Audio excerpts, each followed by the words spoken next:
Hello' guys, আজি আকৌ যাবলৈ ওলাওঁতে এই সৰু মেকুৰী পোৱালিটো মোৰ হেলমেটটোৰ ভিতৰতে পুৰা মজ মাৰি শুই আছে। তাক জগাবও বেয়া লাগিছে, কিন্তু উপায় নাই। তাক ছাইড কৰি মই আহি পালোঁ লাচিত ঘাট।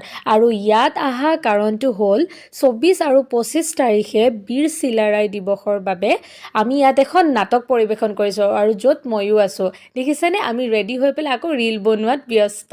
সেয়া মই ৰেডি হৈ গ'লোঁ, আৰু আমাৰ নাটকৰ এটা সৰু ক্লিপ আপোনালোকে চাই লওক।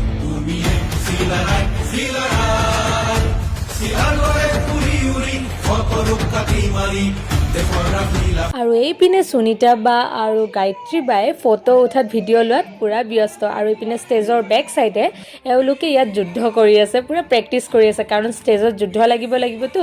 আৰু আমি ইপিনে ড্ৰেছ এটা সলাই ল'লোঁ। এইবাৰ মই পিন্ধিছোঁ এইযোৰ পিন্ধিয়ে আমি আকৌ ফটো ভিডিঅ' এইবোৰ কৰি আছোঁ। আৰু আজিৰ যদি মোৰ মিনি ব্লগছটো ভাল লাগিলে চাই, তেনেহ'লে লাইক কৰি দিব। Bye bye.